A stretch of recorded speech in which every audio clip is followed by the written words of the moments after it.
আজকে যে ভার্সিটি বন্ধ আমার তো মনেই নেই। এখন আমি অটো কই পাই, দেখি তো খালি অটো আছে কিনা।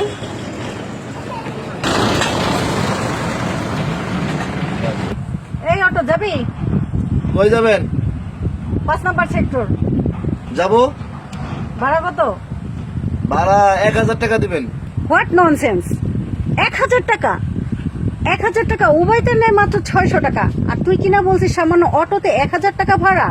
ও বাড়িতে কত নিল, বা 600 না 500 1000 এটা আমি জানি না। আমার গাড়ি ভাড়া 1000 টাকা। আপনি গেলে যাবেন, না গেলে ফোটেন। কি বলে, মাথা মাথা খারাপ হয়ে গেছে নাকি? মাত্র 200 টাকায় নিলে ভাড়া নিতে পারে অটোতে, সেই জায়গায় 1000 টাকা ভাড়া?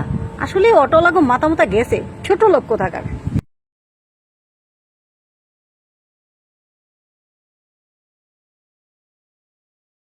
এই ভাইয়া যাবেন? কোথায় যাবেন আপু? 5 নম্বর সেক্টর। হ্যাঁ যাব। ভাড়া কত ভাইয়া? মাত্র 160 টাকা দিবেন। ও আচ্ছা ঠিক আছে।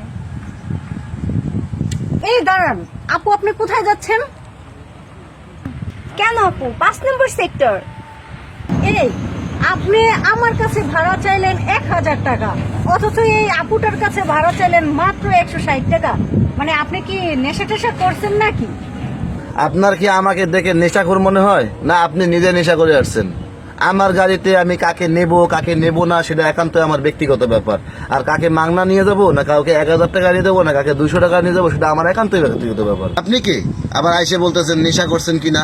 এরকম আলতু ফালতু মন্তব্য করেন কি জন্য মানুষের সাথে?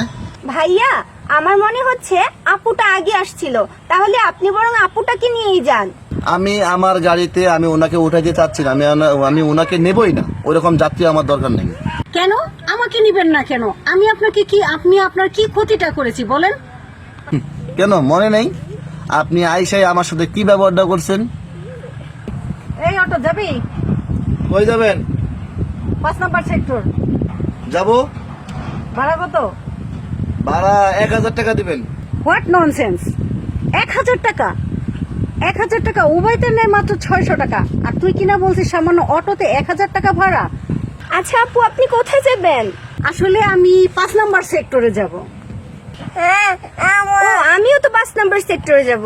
আপু একটা কথা বলি, আসলে আপনার না ভাইয়ার সাথে খারাপ ব্যবহার করা উচিত হয়নি। আসলে যারা গাড়ি চালায় তারাও তো মানুষ, তাদেরকেও তো সম্মান দিয়ে কথা বলতে হবে, তাই না? এই কাজটা আসলে আপনার ঠিক হয়নি আপু। আসলে আমার বুঝতে ভুল হয়ে গেছে, আসলে মানুষকে মানুষ বলে সম্বোধন করাই উচিত। আসলে আমি ওনার সাথে একটু তাড়াহুড়া করে যাওয়ার জন্য আর কি ওনার সাথে একটু খারাপ ব্যবহার করে ফেলেছি। তো ভাইয়া আমি আন্তরিকভাবে সরি, আমি আসলে বুঝতে পারি নাই, আমার ভুল হয়ে গেছে। একই জায়গায় যেহেতু যাব, তাহলে দুজন না হয় একসাথেই যাই। আচ্ছা ঠিক আছে, আপনারা ওঠেন। যেহেতু আপনাদের যে দুজন একসাথে যেতে পারেন আমার কোনো আপত্তি নেই। আর উনি যত উনি ভুল বুঝতে পারছে, তাহলে চলেন। আমাদের ভিডিওটি যদি ভালো লেগে থাকে তাহলে বেশি বেশি লাইক, কমেন্ট এবং শেয়ার করে দিন। আর পেজটিতে ফলো দিয়ে সাথে থাকুন।